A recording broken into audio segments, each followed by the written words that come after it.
اعوذ باللہ من الشیطان الرجیم بسم اللہ الرحمن الرحیم السلام علیکم رحمۃ اللہ وبرکاتہ۔ سچی حکایت کے لیے ہمارے چینل ابراہیم امجد کو سبسکرائب کریں۔ راویوں نے روایت کی ہے کہ وجہ اسکندر کو ذوالقرنین اس لیے کہتے ہیں کہ وہ خاف سے خاف تک گئے، یعنی مشرق سے مغرب تک اللہ تعالیٰ نے ان کو بادشاہی دی تھی اور سیر کی، اور قرن کہتے ہیں 30 برس یا 80 برس یا 120 برس یا 100 برس کو کہتے ہیں۔ یہ صحیح ہے، حدیث میں آیا ہے، حضرت نے فرمایا ایک لڑکے کو اشقرنن اور اس لڑکے کی عمر 100 برس کی تھی، اور قرن گوشہ جہاں کو بھی کہتے ہیں۔ ایک گوشہ جہاں کا وہ ہے کہ جہاں سے آفتاب طلوع ہوتا ہے، اور دوسرا گوشہ وہ ہے جہاں غروب ہوتا ہے۔ بس اسکندر ذوالقرنین دونوں گوشے تک پہنچے تھے، اور ذوالقرنین اس لیے کہتے ہیں کہ ان کے 2 شاخ تھی، اور اسکندر کہتے ہیں اس واسطے کہ شہر اسکندریہ میں تولد ان کا تھا۔ ابن عباس رضی اللہ تعالیٰ عنہ نے روایت کی ہے کہ جب ابو جہل اور مکے کے کفار سب جناب رسول خدا صلی اللہ علیہ وسلم کی رسالت پر ایمان نہ لائے اور بدذاتی کر کے حضرت کے پیغمبری آزمانے کے لیے ایک شخص کو ملک یثرب میں علماء جہود کے پاس بھیجا کہ ہمارے بیچ میں ایک شخص نکلا ہے کہ وہ دعوی نبوت کا کرتا ہے، ہم نہیں سمجھتے یہ سچ کہتا ہے یا جھوٹ۔ تم کو علم توریت خوب معلوم ہے، ہمارے لیے چند مسئلے قدیم زمانہ گزشتہ کے جیسا کہ جواب اس کا وہ نہ دے سکے، تمہاری کتابوں سے چن چن کر نکال کر ہمارے پاس بھیج دو، یہاں آ کے ہم کو سوالات اس کے سکھا دو کہ ہم اس سے پوچھے سوال کریں، دیکھیں اس کا جواب دے سکتا ہے یا نہیں۔ تب یہودیوں نے کئی سوالات مشکلات دیکھ دیکھ کے توریت اور زبور سے نکال کر، مثلا روح کیا چیز ہے، اور اصحاب کہف کون ہیں، حال ان کا کیا تھا، اور ذوالقرنین کون ہے، حال اس کا کیا تھا، یہ مسائل ابو جہل کے پاس لے کر بھیجے۔ تب اس ملعون نے حضرت صلی اللہ علیہ وسلم کے پاس جا کر سوالات مذکورہ شروع کیے۔ اول یہ کہا، یعنی اگر اے تم کتاب کے ساتھ مثل اس کتاب کے دی گئی موسیٰ کو یعنی توریت، تو البتہ یہ تم پر ایمان لائیں گے جیسا کہ توریت پر ایمان لائے۔ حضرت صلی اللہ علیہ وسلم نے فرمایا اس کا جواب میں کل دوں گا، اس بھروسے پر کہا کہ جبرائیل علیہ السلام آئیں گے، ان سے پوچھیں گے اور ان کا جواب دیں گے۔ اس میں لفظ انشاءاللہ نہ کہا، اس لیے 11 دن تک حضرت صلی اللہ علیہ وسلم کے پاس جبرائیل علیہ السلام نازل نہ ہوئے اور جواب اس کا دے نہ سکے۔ پس کافروں نے آ کے حضرت سے کہا، اے محمد صلی اللہ علیہ وسلم، تیرے خدا نے تجھ کو چھوڑ دیا۔ حضرت رسالت پناہ صلی اللہ علیہ وسلم اس بات سے بہت غمناک ہوئے اور جناب باری میں عرض کی۔ تب جبرائیل علیہ السلام جمعہ کے روز ظہر کے وقت نازل ہوئے اور درود و سلام آپ کی طرف پہنچایا اور آیت لائے۔ ترجمہ: اور نہ کہو تو کسی کام کو کہ میں یہ کروں گا کل مگر یہ کہ اللہ چاہے، اور اگر بھول جاؤ جب یاد ہو اگرچہ وہ وقت گزرا ہے پھر بھی انشاءاللہ کہا چاہیے۔ اور کافروں نے جو کہا خدا نے تم کو چھوڑ دیا، وہ دشمنی سے کہتے ہیں، وہ خود منفضل ہیں۔ اور اللہ تعالیٰ فرماتا ہے قسم کھا کر، والضحیٰ واللیل اذا سجا، والضحیٰ واللیل اذا سجا، ما ودعک ربک وما قلی۔ ترجمہ: قسم ہے دھوپ چڑھتے وقت کی اور رات کی، جب چاہا جائے نہ رخصت کیا تب رب نے تجھ کو، اور نہ بیزار ہوا، یعنی حضرت کو کئی دن وحی نہ آئی، دل مکدر رہا، تہجد کو نہ اٹھے۔ کافروں نے کہا اس کے رب نے اس کو چھوڑ دیا۔ بس یہ صورت نازل ہوئی، پہلے قسم کھائی دھوپ کی اور رات اندھیری کی، یعنی ظاہر میں بھی اللہ کی 2 قدرتیں ہیں، باطن میں بھی کبھی چاندی ہے کبھی اندھیرا، وہ دونوں اللہ کی ہے، اللہ سے بندہ کبھی دور نہیں۔ یہ فائدہ تفسیر سے لکھا ہے۔ اور اگر سوال کریں تجھ سے قول تعالیٰ۔ ترجمہ: اور تجھ سے پوچھے روح کو، کہہ رہے روح کیا روح ہے، میرے رب کے حکم سے، اور تم کو خبر دی تھوڑی سی، یعنی حضرت محمد صلی اللہ علیہ وسلم کے آزمانے کو یہود نے پوچھا، سو اللہ نے بتا دیا، ان کو سمجھنے کا حوصلہ نہ تھا۔ آگے بھی پیغمبروں نے خلق سے باریک باتیں نہ کہیں۔ تمہیں خیر اتنا ہی جاننا بس ہے کہ اللہ کے حکم سے ایک چیز بدن میں آ پڑی، وہ جی اٹھا، جب نکل گئی مر گیا۔ یہ بھی تفسیر کا مضمون ہے۔ پس اگر سوال کرے ذوالقرنین سے، قول تعالیٰ نے فرمایا، قول تعالیٰ ہے ترجمہ: اللہ تعالیٰ نے فرمایا قول تعالیٰ ہے ترجمہ، اور سوال کرتے ہیں جو تجھ کو ذوالقرنین سے، تو کہاں شتاب پڑھوں گا میں اوپر تمہارے، اس میں سے کچھ مذکور۔ تحقیق اللہ نے اسے قوت دی تھی 20 زمین کے، اور دی تھی اس کو ہر چیز سے راہ، پس پیچھے چلا ایک راہ کے، یعنی سر انجام سفر کا کرنے لگا، یہاں تک کہ جب پہنچا سورج ڈوبنے کی جگہ پر،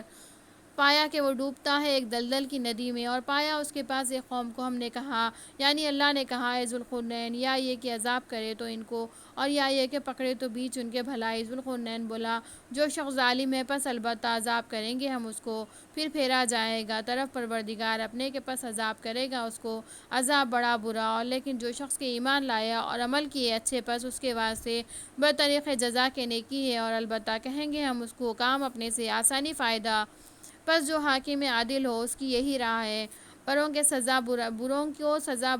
دے برائی کی اور بھلوں سے نرمی کرے۔ پس اسکندر نے یہ بات کہی، یعنی یہ چال اختیار کی۔ عبداللہ ابن عباس رضی اللہ تعالیٰ نے روایت کی ہے کہ ذوالقرنین مغرب کی زمین پہ میں لشکر کئی برس رہے، لوگوں کو خدا کی طرف دعوت کرتے، سب لوگ وہاں کے ان کے مطیع فرمان ہوئے، ان کو نوازش فرمائی، اور جو باغی تھے اس کو راہ جہنم کی دکھائی۔ کہتے ہیں کہ اسکندر ذوالقرنین کی نبوت اور بادشاہت میں اختلافات ہیں، بعضوں نے کہا کہ اول بادشاہ تھے پیچھے نبی ہوئے، اور بعضوں نے کہا کہ اول نبی تھے پیچھے بادشاہ ہوئے، اور بعض نے اس پر دلیل قائم کی کہ اگر نبی نہ ہوتے تو خدائے تعالیٰ قلنا یا ذوالقرنین کر کے خطاب کیوں فرماتا، لیکن اس کا جواب یہی ہے کہ یہ وحی الہامی تھی، جیسا کہ حضرت موسیٰ علیہ السلام کی ماں کو اللہ تعالیٰ نے الہام فرمایا تھا نہ بواسطہ جبرائیل علیہ السلام کے، اور ان کو بادشاہی دی تھی مشرق سے مغرب تک، اور تمامی راہ ملک کی سمجھائی تھی مشرق اور مغرب، اور جزائر اور شہروں میں جا کے خلق کی طرف دعوت کرتے، یہاں تک کہ زمین مغرب میں جہاں آفتاب غروب ہوتا آپ جا پہنچتے، وہاں ایک شہر ایسا پایا کہ 4 دیوار اس کی روئن کی تھی، اس کے اندر کسی طرف سے جانے کی راہ نہ تھی، تب لشکر گرد اس کے پڑے رہے اور بولے کس طرح اس کے اندر جائیں، بہر تقدیر کسی حکمت سے رسی اور کمند دیوار پر ڈال کے ایک آدمی کو اس پار کر دیا، وہ پھر نہ آیا، اور دوسرے کو دیوار پر چڑھا دیا اور کہا شاید اس طرف بہشت یا اور کچھ ہوگا، تم نہ جائیو، دیکھ کے پھر آئیو، جب یہ بھی گیا اور پھر نہ آیا، تب ذوالقرنین نے سمجھا کہ جس کو بھیجوں گا وہ نہیں آئے گا، پس ملک کی حد بنا کے وہاں سے پھرے، مشرق کی طرف مراجعت کی، ایک جزیرے میں آ پہنچے، یہاں ایک شہر آیا پایا کہ بسا پایا بے کشتی کے وہاں جانا محال تھا، اور اس شہر میں دانا عقلمند حکیم بہت تھے۔ جب ان کو ذوالقرنین کے آنے کی خبر پہنچی، تمام کشتیاں جزیرے سے لے کے چھپا دی، غرض ذوالقرنین میں لشکر بلد دریا چن ٹھہر کے کسی حکمت سے دریا عبور کر کے اس جزیرے میں جا اترے، وہاں کے لوگوں کو سوکھا دبلا دیکھ کر ان سے پوچھا کہ تمہارے لاغر ہو جانے کا کیا باعث ہے، انہوں نے کہا کہ ہمارے شہر کی غذا کی تاثیر ہے، ہم حکمت سے غذا کرتے ہیں، خاصیت اس کی یہی ہے۔ پس وہاں کے حکماں نے سب مل کر ذوالقرنین کی ضیافت کی، تب اپنی حکمت سے غذا تیار کر کے خوان پر جوہرات سجا کے ذوالقرنین کے سامنے لا رکھے، اور الگ ہو گئے اور کہا کہ آپ تناول کیجئے، انہوں نے کہا کہ آپ بھی آئیں ہمارے شامل تناول فرمائیں، یہ کہہ کر سر پوش خوان پر سے اٹھا کے کیا دیکھتے ہیں کہ تاج گلی پر جوہرات سے ہیں، تب کہا کہ ہم کس طرح سے یہ کھائیں گے، یہ تو ہماری غذا نہیں۔ ان صحابہ نے کہا کہ تم اس لیے یہاں تک آئے ہو، یہی ہماری غرض اور مقصود ہے، مگر یہ چیزیں بھوکوں کو نفع دیتی ہیں، تم کو نافع نہیں، اور ہم سے تم کیا چاہتے ہو؟ پھر ذوالقرنین یہاں سے طرف ہندوستان کے آئے اور ایک قاصد شاہ ہند کے پاس بھیجا کہ جا کے کہو کہ ہمارے ساتھ بہت لشکر ہے، ہم نہیں چاہتے کہ تمہارا ملک برباد ہو اور ہم تم سے لڑائی کریں، پس تمہیں لازم ہے کہ ہماری اطاعت میں آؤ اور خراج قبول کرو۔ تب اس قاصد نے جا کے شاہ ہند سے یہ بات کہی کہ آپ ہمارے بادشاہ کی اطاعت قبول کریں اور ایک ایلچی اپنے طرف سے ان کے پاس بھیج دو کہ جہاں پناہ کو جا کے استقبال کر کے لائے۔ تب شاہ ہند نے تعظیم و تکریم سے ایک ایلچی ماہ تحفہ ہدیہ دے کر ذوالقرنین کے پاس بھیجا۔ جب ایلچی نے جا کے تحفہ اور ہدیہ اور نظریں ان کی گزاری، تب آپ نے حکم کیا کہ اس کو لے جا کے اچھی طرح رہنے کو جگہ دو، اور بعد 3 دن کے بعد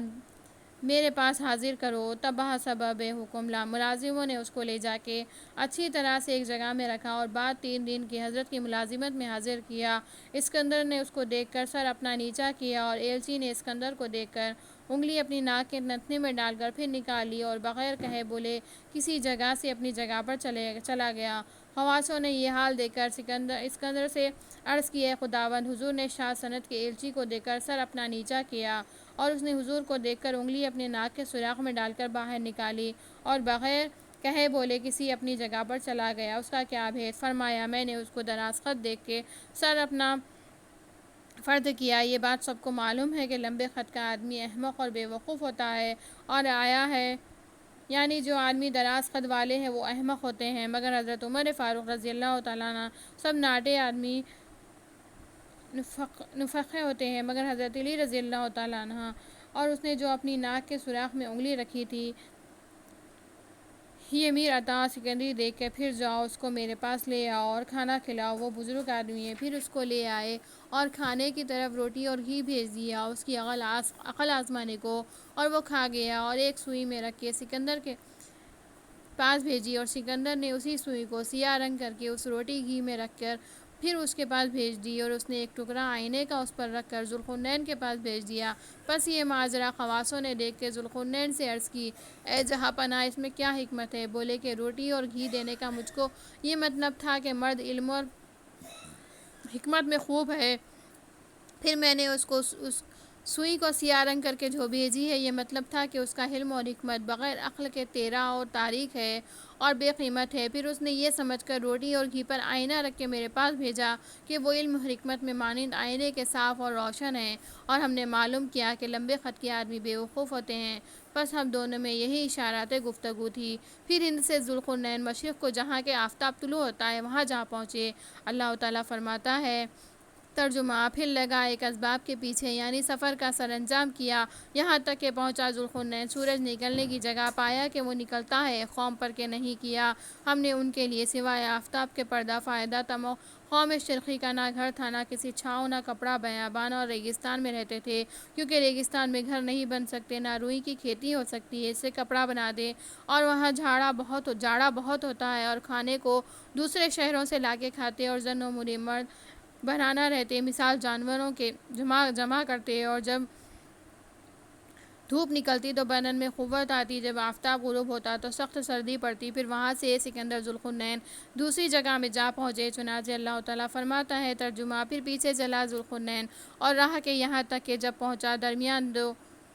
درمیان دو پہاڑ بلند تھے، درمیان ان دونوں پہاڑوں کے زاہد اور حکیم بہت تھے، کسی کی بولی کوئی نہ سمجھا، اس لیے کہ پہاڑ دو آڑ تھے، اس میں یاجوج و ماجوج کے ملک میں وہی پہاڑ اٹکاؤ تھے، مگر بیچ میں کھلا تھا، اس راہ سے یاجوج ماجوج آتے اور لوگوں کو لوٹ مار کر چلے جاتے۔ پس ذوالقرنین نے وہاں جا کے زاہدوں اور حکیموں کو وعظ و نصیحت کی اور خدا کی راہ بتائی، بعد اس کے ان دونوں پہاڑوں کی طرف گئے۔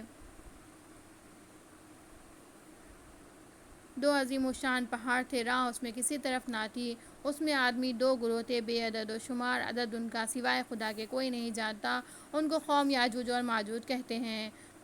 اور اولاد یاجوج کی ایک پہاڑ میں رہتی ہے اور اولاد ماجوج کی دوسرے پہاڑ میں رہتی ہے، یہ دونوں بھائی یافز بن نوح علیہ السلام کی اولاد میں سے ہیں،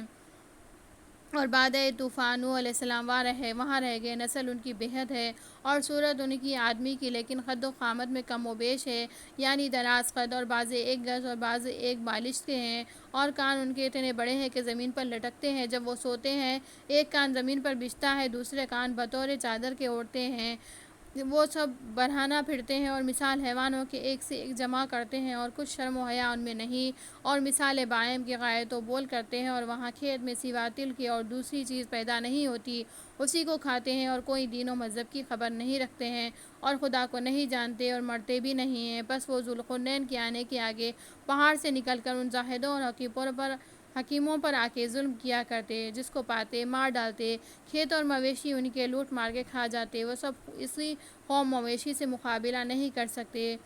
جب وہاں ذوالقرنین تشریف لے گئے، زاہدوں اور حکیموں پر نوازش فرمائی، سب نے مل کر ذوالقرنین سے عرض کی کہ یاجوج اور ماجوج کے ظلم سے ہم یہاں نہیں رہ سکتے، جو احوال ان پر گزرے تھے سب بیان کیے۔ صدق اللہ العلی العظیم، وما علینا الا البلاغ۔ ہمارے چینل کو لائک، شیئر اور سبسکرائب کریں، اور ہماری ویڈیو کیسی لگی ہمیں کمنٹس میں بتائیں۔